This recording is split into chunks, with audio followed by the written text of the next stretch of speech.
നമസ്കാരം. ഒരു അമിതമായിട്ട് കാമം, കഴപ്പ് കൂടുതലുള്ളൊരു മരുമകൻ. വേറെ ദുശ്ശീലങ്ങളൊന്നുമില്ല, ആൾ നല്ലൊരുത്തനാണ്, കുടുംബം നോക്കും. പക്ഷെ ഇവന് ഭാര്യ വീട്ടിലാണ് താമസം. ഇവൻ്റെ വീട്ടിലെന്ന് പറഞ്ഞാൽ പെങ്ങളും അളിയനും ഒക്കെയാണ് താമസിക്കണത്. അത് കുറേ ദൂരമാണ്. ഇവന് ജോലി ഇവിടെ ആയതുകൊണ്ട് ഭാര്യ വീട്ടിൽ മരുമകൻ സുഖജീവിതം. ഇപ്പം ഇവിടെ ഭാര്യയുണ്ട്, ഭാര്യക്കൊരു ചേച്ചിയുണ്ട്, ഒരനിയത്തിയുണ്ട്, അമ്മായിയമ്മയുണ്ട്. അപ്പം ഈ ഭാര്യൻ്റെ അനിയത്തി ഇവരായിട്ട് നല്ല കമ്പനി എന്ന് പറഞ്ഞാൽ നല്ല കമ്പനി, എന്തും തുറന്ന് പറയും, അങ്ങനത്തെ ഫ്രണ്ട്ഷിപ്പാണ്. അവൾക്ക് വെള്ളിൻ്റെ പാദസരം മേടിച്ച് കൊടുത്തിട്ടുണ്ട്. പിന്നെ പുറത്ത് പോയാൽ നല്ല ഫുഡ് വാങ്ങിക്കൊടുക്കും, ഡ്രസ്സ് എടുത്ത് കൊടുക്കും, ഇടയ്ക്കൊന്ന് തപ്പൊക്കെ ചെയ്യും. അപ്പോൾ ഒന്ന് കള്ളച്ചിരിയിൽ അവളോട് ഒഴിഞ്ഞു മാറില്ല, അല്ലാണ്ട് എതിർപ്പൊന്നും പ്രകടിപ്പിക്കില്ല. കാരണം അവൾക്കൊരു വിധേയത്വം ചേട്ടനോട്. പിന്നെ ചേട്ടൻ ചേച്ചിനെ ചുംബിക്കലും പിടിക്കലും ഒക്കെ ഇവരൊക്കെ കണ്ടോട്ടെ എന്ന് വിചാരിച്ചൊക്കെ ചെയ്യലുണ്ട്. അപ്പം ഇവനൊരു നല്ലൊരു ക്യാരക്ടറാണ് വീട്ടിൽ. കാരണം ഇവന് ജോലി എന്ന് പറഞ്ഞാൽ കോൺട്രാക്റ്റ് വ്യവസ്ഥയിലുള്ള ജോലിയാണ്, നല്ല വരുമാനം. ഈ അമ്മായിയമ്മേൻ്റെ എപ്പോഴെങ്കിലും അസുഖം വന്നാൽ മരുന്ന്, അതേപോലെ ഡ്രസ്സ്, അനിയത്തിക്കുള്ള ഡ്രസ്സ്, ചേച്ചിക്ക് എല്ലാം ഇവനാണ് നോക്കണേ. പിന്നെ ചിലവ്, നല്ല നല്ല മീൻ വാങ്ങും, എന്തെങ്കിലും സ്പെഷ്യലൊക്കെ കൊണ്ടുവരും. ഇവൻ്റെ അടുത്ത് അതിന് പൈസ ഉണ്ട്, വെള്ളമൊന്നും അടിക്കില്ല. പക്ഷെ ആരെങ്കിലുമൊക്കെ ഇച്ചിരി കൊടുത്താൽ വല്ല കല്യാണത്തിനൊക്കെ രണ്ടെണ്ണം കീറും, അല്ലാണ്ട് പൈസ കൊടുത്ത് കുടിക്കലൊന്നുമില്ല. അപ്പോൾ ഈ അനിയത്തിനെ പിടിക്കലൊക്കെ ഉണ്ട്. അതായത് ഒരു അന്താരാഷ്ട്ര അവകാശമാണത്. ഭാര്യൻ്റെ അനിയത്തിനെ എൻ്റെയൊക്കെ ചെറുപ്രായത്തിൽ മിക്ക ചെറുപ്പക്കാരും സ്വന്തം ഭാര്യൻ്റെ അനിയത്തിമാരെ കളിച്ചിട്ടുണ്ട്. അതും ഈ കടിഞ്ഞൂൽ പ്രസവത്തിൻ്റെയൊക്കെ സമയത്താണ്. ഈ അളിയൻ്റെ നിസ്സഹായാവസ്ഥയൊക്കെ കാണുമ്പോൾ, അത്രയും ദിവസം കളിച്ചൊക്കെ നടന്ന ആളല്ലേ, വഴി തെറ്റിപ്പോകണ്ടെന്ന് വിചാരിച്ചാൽ, അല്ലെങ്കിൽ കൊതിച്ച് നിൽക്കല്ലേ പാവം, സഹതാപ തരംഗോ എങ്ങനെയായാലും ഒരു വെടിയെങ്കിലും ഒപ്പിക്കും.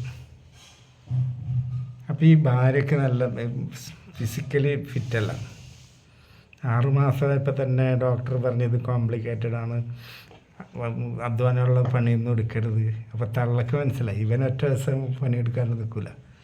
തള്ള ഒരു കാര്യം ചെയ്ത് ഇവനോട് പറഞ്ഞ്, ഈ വൈഫിനെ എൻ്റെ മുറി കിടത്താണ്, നീ ഒറ്റക്ക് കിടന്നാൽ മതി, കാരണം എന്തെങ്കിലും ഇതായി ഗർഭം അലസി പോകണ്ടെന്നൊക്കെ പറഞ്ഞിട്ട് പെണ്ണിനെ ഇങ്ങോട്ട് ഷിഫ്റ്റ് ചെയ്ത് രാത്രി കിടക്കാൻ നേരത്ത്. അപ്പോൾ പെണ്ണിന് ചെറിയ ജോലിയുണ്ട്, ജോലിക്ക് പോയി വൈകുന്നേരം വരും, വന്നാൽ ക്ഷീണമോ കമ്മിറ്റിയാണ്. അത് കഴിഞ്ഞപ്പോൾ ഗർഭിണിയല്ലേ, പോരാത്തതിന് ദുർബലെന്ന് പറഞ്ഞ പോലെ ഇവള് രാത്രി തള്ളേൻ്റെ ഒപ്പം കിടക്കുക. അപ്പോൾ ഇവൻ ചിലപ്പോൾ പണിക്കാരെ മറക്കൊക്കെ ഏൽപ്പിച്ച് വീട്ടിൽ വരും, അമ്മേൻ്റെ അടുത്ത്. വീട്ടിൽ ഉച്ചക്ക് കറി വെക്കാൻ സാധനം മേടിച്ചുകൊണ്ടിരും, ഉണ്ണാൻ വരും. അനിയത്തി എന്തോ പഠിക്കുന്നുണ്ട്. അങ്ങനെ പോകുമ്പോൾ ഇവനിത് മൂത്ത് നിൽക്കുക, ഇവനിതില്ലാണ്ട് പറ്റുകയുമില്ല. ഒരു ഞായറാഴ്ച എല്ലാവരും പള്ളിയിൽ പോയി, 2ാമത്തെ കുർബാനയ്ക്ക്. ഇളയവള് കൂലി കഴിഞ്ഞ് ഈ ചെറിയ തോർത്തുണ്ട്, ഇവിടെ നിന്ന് ഈ തൊട വരെ മറക്കാൻ ഒരു തോർത്ത് മാത്രമേ കൊടുത്തിട്ടുള്ളൂ. ഇവള് ഓടി ഉള്ളിലേക്ക് വന്നിട്ട് ഡ്രസ്സ് ചേഞ്ച് ചെയ്യാമെന്ന് വിചാരിച്ചാൽ, അന്നൊക്കെ കുളിമുറി മിക്ക വീട്ടിലും മുറ്റത്താണ്. ആളിയാണിത് നോക്കി നിൽക്കുകയാണ്, ചേച്ചിയുടെ ഭർത്താവ്. ഇവള് കയറി അടുക്കളയിൽ കൂടിയാണ് വന്ന് ഇവളുടെ മുറിക്ക് കയറലും, ഇവൻ കയറി വാതിലടച്ച് കയറി പിടിച്ച് ഇവളെ തോർത്ത് കൊണ്ട് അഴിച്ച് വീണ്. ഇവള് ചേട്ടാ വിളിച്ച്. അപ്പോൾ വായ പൊത്തി, മുണ്ടണ്ട, കുറേ നാളായിട്ടല്ല എൻ്റെ ഒരു ആഗ്രഹമാണ്, ഒരു ജീവി അറിയില്ല ആറ്. ചുണ്ടിലൊക്കെ കിസ് ചെയ്തപ്പോൾ ഇവളുടെ എതിർപ്പ് അലിഞ്ഞുപോയി. പിന്നെ നല്ല കുളിച്ച് വൃത്തിയായി വന്ന പെണ്ണല്ലേ, ഇവ നല്ല പണിക്കാരാണ്. അതേ ഒറ്റ എന്തല്ലേ കട്ടിൽമേൽ കിടത്തി ഇവളുടെ സാധനമൊക്കെ തിന്നൽ തുടങ്ങി. പെണ്ണ് ത്രില്ലായില്ലേ. അതിൽ നല്ലൊരു കളിയാണ് കളിച്ചു കൊടുത്തു. കുർബാന പകുതി കഴിഞ്ഞപ്പോൾ ഇവിടെ പള്ളിയിലെത്തി. എന്നാലും അവൾക്കിപ്പോൾ നടക്കുമ്പോൾ ഒരു സുഖം, അതായത് ഒരിക്കലും അനുഭവിക്കാത്തൊരു സുഖം അവൾ അനുഭവിച്ച്. പക്ഷെ പിന്നെ അവൾക്ക് പേടിയായിട്ടോ, പിന്നെ ഇവനെ കാണുമ്പോൾ മാറി നടക്കണം. പിന്നെ അതിനുള്ള ചാൻസും അവിടെ ഇല്ല. അത് എന്തോ ബൈ ചാൻസിന് കിട്ടിപ്പോയതാണ്. അങ്ങനെ ഉച്ചയ്ക്ക് ഇവൻ വരുമ്പോഴൊക്കെ ഇവനാകെ ടെൻഷൻ, ഇവനധികം സംസാരമില്ല. ഇവൻ ആ റൂമിൽ കിടക്കും. തള്ള എന്തെങ്കിലും തിന്നാൻ വിളിക്കാനൊക്കെ ചെന്നാൽ ഇവൻ്റെ സാധനം വടി പോലെ കൂർത്ത് ഇങ്ങനെ ടെൻറ്റ് കെട്ടിയ പോലെ നിൽക്കുന്നുണ്ടോ. അതിൽ ഇവൻ അമ്മനോട് പറഞ്ഞു, എനിക്ക് വയ്യ, നിങ്ങൾ ഈ ഇവിടെ മാറ്റി കിടത്തില്ലേ, ഞാൻ പരിപാടി എടുക്കില്ലെങ്കിൽ എന്തെങ്കിലുമൊക്കെ ചെയ്ത് എൻ്റെ കാര്യമൊക്കെ കാണുമായിരുന്നല്ലോ, നിങ്ങളിപ്പോൾ ഞങ്ങളെ സെപ്പറേറ്റാക്കി വേറെ മുറിയിൽ കൊണ്ടുപോയി കിടത്തി എന്തിനാ, എനിക്ക് സഹിക്കാൻ പറ്റില്ല, ഭയങ്കര ഇതുണ്ട് പറഞ്ഞു. ഞാൻ കൈയും കൊണ്ട് ചെയ്തിട്ട് ശരിയാവില്ല അത്. അതിൽ തള്ള പറഞ്ഞ് ഞാൻ നിന്നെ ഹെൽപ്പ് ചെയ്യാം എന്നും പറഞ്ഞിട്ട് ഇവൻ്റെ സാധനം കയ്യിലെടുത്ത് ഇവർ കൈയും കൊണ്ട് അടിച്ചു കൊടുക്കുക. പക്ഷേ ഇവനൊന്നും ആവില്ല. ഇവൻ പറഞ്ഞു എനിക്ക് ഇതൊന്നും നടക്കില്ല, കൈ കൊണ്ടൊന്നും ആക്കിയാൽ ഇതേവരെ വന്നിട്ടുമില്ല, ഇനി നിങ്ങളാക്കിയിട്ടും കാര്യമില്ല പറഞ്ഞു. എനിക്ക് ശരിക്കും സാധനം തന്നെയാണ് വേണ്ടത് പറഞ്ഞു. അപ്പോൾ തള്ള പറഞ്ഞ് നീ എന്നാൽ മുന്നിലെ വാതിലടച്ചിട്ട് വാ പറഞ്ഞു. അങ്ങനെ മുന്നിലെ വാതിലടച്ച് വന്നപ്പോൾ തള്ളക്ക് ഒരു 10 പൈസ കുറഞ്ഞ പ്രതീതി, മുഖത്തൊരു നാണവും ചീരയും. അപ്പം ഇവൻ പണി അറിയുന്ന ആളാണ്, ഇവരാണെങ്കിൽ കുറേ ആയിട്ട് പട്ടിണിയാണ്. അപ്പം തള്ളൊരു വാക്ക് പറഞ്ഞു, നിൻ്റെ വിഷമം എനിക്ക് മനസ്സിലാവും, ഞാൻ കുറേ നാളായിട്ട് അനുഭവിക്കണതാണ്, കാരണം ഇവർക്ക് ഭർത്താവില്ല, അതുകൊണ്ട് കൂടിയാണ് ഞാൻ സമ്മതിക്കണേ പറഞ്ഞു. ഇവൻ ഈ തള്ളനെ നല്ലോണം സന്തോഷിപ്പിച്ച്, കാരണം ഫസ്റ്റിലെ തന്നെ ആക്രാന്തം കാട്ടി കളിച്ചാൽ പിന്നെ കിട്ടില്ല. പെണ്ണുങ്ങൾ നല്ലോണം മൂടാക്കിയിട്ട് കളിക്കണം, അവർക്ക് നല്ലോണം കൊതി വരുത്തി വെള്ളം വരാനാകുമ്പോഴേ അവർക്ക് അടിച്ചു കൊടുക്കാൻ പാടുള്ളൂ. ഈ തിയറി ഇവനറിയും.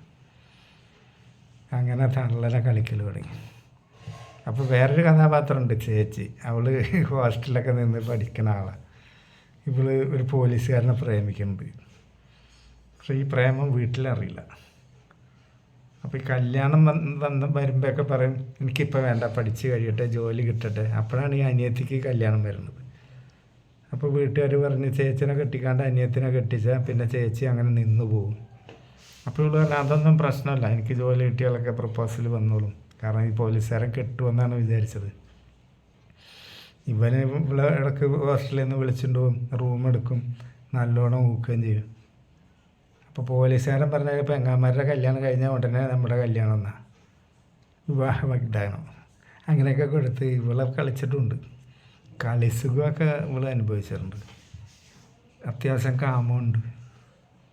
പക്ഷേ ഇവൻ ഇവിടെ തേച്ച് അനിയത്തിമാരുടെ കല്യാണം കഴിഞ്ഞ് കഴിഞ്ഞപ്പോൾ ഇവൻ നല്ല സ്ത്രീധനം മേടിച്ചിട്ട് ഒരു ജോലിക്കാരത്തിന് അങ്ങോട്ട് കെട്ടി. പക്ഷെ കുറച്ച് നാൾ ഇവള് നിരാശ കാമുകയായിട്ടൊക്കെ നടന്നു. പിന്നെ ഇവള് വാശി, PSC പരീക്ഷകൾ എഴുതുക, അങ്ങനെയൊക്കെ സെറ്റപ്പിലാണ്. അപ്പോൾ ഇവിടെ അമ്മായിയമ്മനെ ഇവൻ കളിച്ച് ഊപ്പാടുകളൊക്കെ പകലെന്നും കളിക്കും. ആ തള്ളക്കൊരു ആശ്വാസം. അങ്ങനെ നിൽക്കുമ്പോഴാണ് ചേച്ചിക്കൊരു ഇൻ്റർവ്യൂ തിരുവനന്തപുരത്ത്. അങ്ങനെ തിരുവനന്തപുരത്ത് പോകാൻ ഇവനെയാണ് കൂട്ടുപോകാൻ ഏൽപ്പിച്ചത്. അങ്ങനെ ഇവർ തിരുവനന്തപുരത്ത് പോയി റൂമെടുത്ത് ഇവൻ പറഞ്ഞ് ഞാൻ ഫുഡ് പാഴ്സൽ കൊണ്ടുവരാറ്. ഇവൻ ബാറി കയറി 2 അടിച്ച്, എന്നിട്ട് വോഡ്ക വാങ്ങിയിട്ട് ഈ കോളേൻ്റെ പെപ്സി എന്തോ വാങ്ങിയിട്ട് അത് കുറേ ഒഴിവാക്കിയിട്ട് വോഡ്ക അതിൽ 2.5 പെഗ് ഒഴിച്ച് അതും കയ്യിൽ വെച്ച്, എന്നിട്ട് വന്ന് റൂമിൽ വന്ന് ഫുഡ് കൊടുത്ത് ചേച്ചിക്ക് ഇതൊക്കെ റെഡിയാക്കി കൊടുക്കുമ്പോൾ ചേച്ചി വെച്ച് നീ കുടിച്ചിട്ടുണ്ടോ ചോദിച്ച്. അപ്പോൾ ഇവൻ പറഞ്ഞു ഞാനിപ്പോൾ പുതിയൊരു നഗരത്തിലൊക്കെ വന്നാലേ അങ്ങനെ പെട്ടെന്നൊരു തോന്നി, ഒറ്റ പെഗ് അടിച്ചിട്ടുള്ളൂ പറഞ്ഞു. അത് സാരില്ല. അങ്ങനെ ഇവർ രണ്ടാളും ഫുഡ് കഴിച്ച് ഈ പെപ്സിയൊക്കെ കൊടുത്ത്. അപ്പോൾ ഇവൾക്ക് അസൽ കമ്പി പെണ്ണാ. ഇവൾക്ക് ഈ ബോഡ്ക്കല്ലേ ഇത് തലയെ കയറൽ തുടങ്ങി. അപ്പോൾ ഇവൻ പറഞ്ഞ് ആ സോഫയമേ കിടക്കാം, സാധാരണ ഫോർമാലിറ്റി പറയണ പോലെ പറഞ്ഞപ്പോൾ വേണ്ട നീ ഇവിടെ കിടന്നായിരിക്കത്തെ സ്ഥലം ഉണ്ടല്ലോ പറഞ്ഞ് രണ്ടാളും കൂടി കിടന്ന് കുറച്ച് നേരം കഴിഞ്ഞപ്പോൾ ഇവൻ ഇവിടെ കയറി കെട്ടിപ്പിടിച്ച് AC മുറിയല്ലേ, എന്താ നീ കാട്ടണമെന്നൊക്കെ ചോദിച്ച്. അതിലങ്ങോട്ട് തിരിഞ്ഞ് കിടത്തിയിട്ട് ചുണ്ടങ്ങോട്ട് വായിലാക്കി. അപ്പോൾ ഇവളുടെ തലയിലും വോഡ്ക പിടിക്കൽ തുടങ്ങി. പിന്നെ പോലീസുകാരൻ കളിച്ച് സുഖം ഇവള് മനസ്സിലാക്കിയിട്ടുണ്ടല്ലോ. പിന്നെ അതിവേഗം ഇവളുടെ ഡ്രസ്സുകൾ അഴിച്ച് കാരണം ഇവർ റൂമിൽ മാക്സിയാണ് ഇട്ടേച്ചേ. സാരി എടുത്താണ് പോയത്. മാക്സി അഴിച്ച് വെള്ള പാവാട അഴിച്ച് സദ്യ അഴിച്ച് ഇതൊക്കെ നക്കൽ തുടങ്ങി. അപ്പോൾ ഇവളിത് ആസ്വദിക്കാൻ തുടങ്ങി. ഏതായാലും നേരം വെളുക്കോളം ഇവൻ അവളെ കളിച്ച് ആ ഓടുക്ക കൊടുത്തിട്ട് നേരം വെളുത്തപ്പോൾ പെണ്ണിന് കുറ്റബോധം. അപ്പോൾ ഇവൻ ആശ്വസിപ്പിച്ചു, അങ്ങനെയൊന്നും കുറ്റബോധമൊന്നും ഇതാവേണ്ട കാര്യമില്ല, ഇത് വേറൊരു ജീവി അറിയാണ്ടിരുന്നാൽ മതി, അതാണ് എൻ്റെ ശരി, അല്ലാണ്ട് നമ്മൾ തെറ്റ് ചെയ്തെന്നും പറഞ്ഞ് മനസ്സ് നീറാൻ പാടില്ല എന്നൊക്കെ പറഞ്ഞ് ആശ്വസിപ്പിച്ച് പരസ്പരം ആശ്വസിച്ച് അങ്ങനെ ഇൻ്റർവ്യൂവിന് അറ്റൻഡ് ചെയ്തു. അവൾക്ക് സർക്കാർ ജോലി കിട്ടി.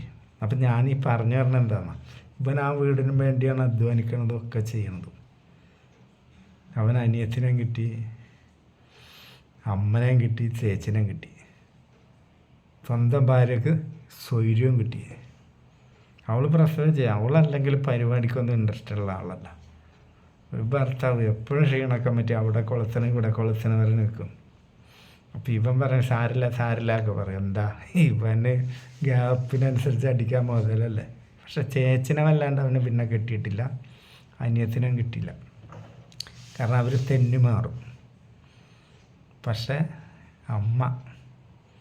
അമ്മക്കൊരു 10-15 വയസ്സ് കുറഞ്ഞ പോലെ നല്ല കളി അങ്ങോട്ട് ചെല്ലൽ തുടങ്ങിയപ്പോൾ ഏത് പെണ്ണുണ്ടല്ലോ ഒന്ന് വിടരും, സൗന്ദര്യം കൂടും, അങ്ങനെ സുന്ദരിയായി മാറി. ഇതെൻ്റെ ഒരു കുടുംബത്തിലെ ഒരു അത്ര അടുത്ത കുടുംബമൊന്നുമല്ല, എന്നാലും സംഭവിച്ച കാര്യം.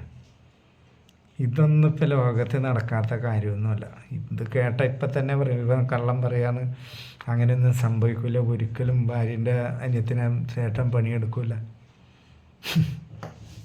ഭാര്യൻ്റെ ചേച്ചിനെ പണിയെടുക്കില്ല, ഭാര്യൻ്റെ അമ്മനെ പണിയെടുക്കില്ല. ഇതൊക്കെ ഉള്ളതാണ്. ഇതൊക്കെ ഈ ലോകത്ത് നടക്കണ്ട്. ഞാനീ പറഞ്ഞുകൊണ്ട് നിൽക്കുമ്പോൾ ചിലപ്പോൾ ഏതെങ്കിലും ഒരുത്തൻ ഭാര്യൻ്റെ അനിയത്തിനെ കളിക്കുന്നുണ്ടാവും, അല്ലെങ്കിൽ ഭാര്യൻ്റെ അമ്മനെ കളിക്കുന്നുണ്ടാവും, അല്ലെങ്കിൽ ചേച്ചിനെ കളിക്കുന്നുണ്ടാവും. അതാണ് ഈ ലോകം. ഈ കൊച്ചു കേരളത്തിലെ കാര്യമാണ് ഞാൻ ഈ പറഞ്ഞത്. ഞാൻ ചലഞ്ച് ചെയ്യാം, അല്ലാണ്ട് ഞാനായിട്ട് ഇത് പറഞ്ഞുണ്ടാക്കുകയൊന്നുമല്ല. ഇതൊരു സുഖം ഒരു പ്രാവശ്യം അവിടെ അനുഭവിച്ചാലുണ്ടല്ലോ, ബന്ധവും കുന്തമൊക്കെ അത് മാറ്റി വെക്കും. ചില പെണ്ണുങ്ങൾക്ക് ഈ ആണിൻ്റെ സാധനം ഇല്ലാണ്ട് കഴിവില്ല, ചില ആണുങ്ങൾക്കും പെണ്ണിൻ്റെ സാധനം ഇല്ലാണ്ട് ഉറക്കം വരില്ല. അപ്പോൾ നമസ്കാരം.